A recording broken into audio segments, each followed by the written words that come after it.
इस तरह के न्यूमेरिकल बड़े आसान होते हैं, लेकिन यहाँ पे आकर बच्चे अटक जाते हैं। अब यहाँ पे पूछा गया how many electrons will have total charge of 1 coulomb. Simple सा क्वेश्चन है कि कितने इलेक्ट्रॉन के पास टोटल चार्ज 1 कूलम होगा। ठीक है, तो याद रखिएगा जब भी हाउ मैनी कहे, क्या कहे, हाउ मैनी, तो समझ जाइएगा कि एन की वैल्यू निकालनी। किसकी वैल्यू निकालनी?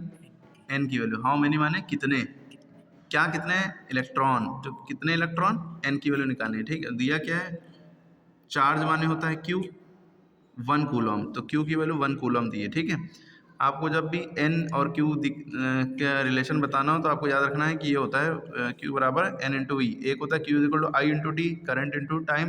वो जब लगता है जब करंट और टाइम दिया हो। ठीक है, यहाँ पे कौन सा लगेगा, Q is equal to N into E. N की वैल्यू निकालनी है, अभी यहाँ पे ऐसे ही रखा है। ई की वैल्यू सबको याद होती है 1.6 इंटू 10 की पावर माइनस 19 कूलम, है ना। अब एन की वैल्यू निकालनी है, क्यू की वैल्यू 1 इधर रख दी है ना। अब ये जो चीज़ एन के साथ मल्टीप्लाई में होती है वो डिवाइड में जाती है नीचे, है ना। जो चीज़ मल्टीप्लाई में होती है, अब एन की वैल्यू निकालनी है, समझ लीजिए एक्स है ना, एक्स की वैल्यू निकालनी होती थी, जो मल्टीप्लाई में होता है वो डिवाइड में जाता है। अगर यहाँ प्लस या माइनस लिखा होता तो उधर जाके साइन चेंज हो जाता, एल एच एस से आर एच एस वाला चक्कर। जब यहाँ पे आ गए, इसके बाद क्या करते हैं, तो बच्चे बड़ा कन्फ्यूज रहते हैं, इसके बाद करें क्या। देखिए इसके बाद स्टेप स्टेप जो बता रहे हैं उसको समझें, उस हिसाब से करें। इसके बाद सबसे पहली बात, एन की वैल्यू निकालनी है, चाहे एन इधर लिखा है, ये वैल्यू इधर लिखी है। अब चाहे इसको इधर लिख लिए, चाहे इसको इधर लिख लिए, आप ऐसे भी लिख सकते हैं इसको, एन बराबर 1/1.6 इंटू 10 की पावर माइनस 19। कोई साइन नहीं चेंज होगा क्योंकि उसको उधर भेजा, इसको उधर भेजा है। ठीक है, आप इसको ऐसे भी रहने दे सकते थे। अब सबसे पहला काम ये करिए, 10 की पावर माइनस 19 है, ठीक, इसको ऊपर भेज दिए। आपके पास पहले बचेगा 1/1.6, ये बचेगा, आपने इसको एज इट इज उतार लिया। ये मल्टीप्लाई में 10 की पावर माइनस 19 था, अब ये 10 की पावर माइनस 19 ऊपर जाएगा तो प्लस 19 हो जाएगा। ये याद रखना है, साइन अगर नीचे है माइनस का, ऊपर जाएगा प्लस का, ऊपर से नीचे आता तो माइनस, अगर नीचे प्लस का है ऊपर जाएगा माइनस, मतलब उल्टा साइन हो जाएगा पावर में। ठीक, अब हमें सिर्फ सॉल्व करना है ये 1/1.6। इसको कैसे सॉल्व करते हैं, इसको अभी छुपा लिए थोड़ी देर के लिए, फोकस हटा लिया। ठीक है, क्लियर है, कोई दिक्कत। अब इसको सॉल्व कैसे करेंगे, पॉइंट उड़ाएंगे, पॉइंट के बाद एक नंबर है तो यहाँ एक जीरो बढ़ जाएगा, क्या बढ़ जाएगा, एक जीरो। ठीक है, हम हमारे पास आ गया 10/16 इंटू 10 की पावर 19, और काटना आता है, 2 के टेबल में 16 आता है, 2 8 द 16, 2 5 द 10। ठीक, क्लियर है। अब हमारे पास आ गया 5/8 इंटू 10 की पावर 19। ठीक है, अब 8 नीचे है, 5 ऊपर है। मैथ्स में क्या होता है, जो नंबर नीचे होता है वो डिवाइज़र होता है और जो ऊपर होता है वो डिविडेंड होता है, मतलब अंदर लिखा जाता है, चाहे बड़ा हो चाहे छोटा हो, नहीं देखते हैं।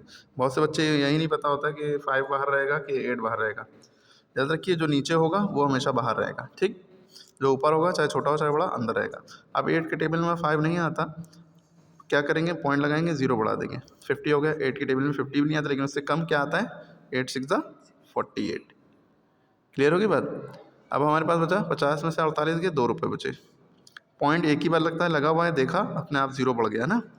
अब 8 के टेबल में 20 नहीं, लेकिन 16 आता है, 8 2 द 16, से कम ही लेते हैं, ज़्यादा नहीं लेते हैं। बचा 4, 20 में 16 गया, 4 पॉइंट लगाए, 0। अब 8 5 द कितना होता है, 40। अब ये जैसे ही हमारा आया, ख़त्म हो गया डिवाइड, है ना। क्लियर है, हमारा आंसर यहाँ पे आया है। ए 5/8 को डिवाइड करने के बाद 0.625, पॉइंट से पहले अपनी तरफ से 0 लगा देते हैं, आ गया 0.625 इंटू 10 की पावर 19। अब आपको याद है फिजिक्स का एक रूल है, ठीक है, कि पॉइंट हमेशा पहले नंबर के बाद चाहिए होता है। स्टैंडर्ड फॉर्म जो होती है, पहला नंबर ये है, 0 को पहला नंबर नहीं मानते, पहला नंबर ये, दूसरा नंबर ये, तीसरा ये। पॉइंट जब इधर आएगा राइट साइड में तो 6.25 हो जाएगा, 0 हट जाएगा ना। पॉइंट जब राइट साइड आएगा, जब पॉइंट राइट साइड आता है तो पावर में 1 माइनस कर देते हैं, क्या कर देते हैं, 1 माइनस कर देते हैं। और जब पॉइंट कभी लेफ्ट यहाँ पे मान लीजिए लगा होता है 62.5, तब भी पॉइंट को हम पहले नंबर पर ले जाते हैं। जब राइट से लेफ्ट ले जाते हैं तो पावर में +1 करते हैं, और जब लेफ्ट से राइट ला रहे हैं तो पावर में -1 करेंगे।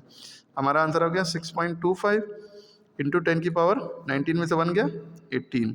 अब हमने निकाला क्या है, एन की वैल्यू निकाली ना, ये देखिए ऊपर एन की वैल्यू निकाली है, और एन माने नंबर होता है, और नंबर की कोई गिनती की यूनिट कोई होती है, गिनती की कोई यूनिट नहीं होती है। नंबर यानी गिनती, क्वांटिटी, इतना बड़ा नंबर है ये, ठीक है, तो इसकी वैल्यू यही होगी। यहाँ पर कोई किलोमीटर कुछ नहीं लगाना है, ठीक है। तो आपने समझ लिया कि क्या दिया है, कैसे करेंगे, स्टेप बाय स्टेप। फिर से वीडियो देखेंगे तो बहुत ज़्यादा क्लियर होगा। क्लियर है, please like share and subscribe.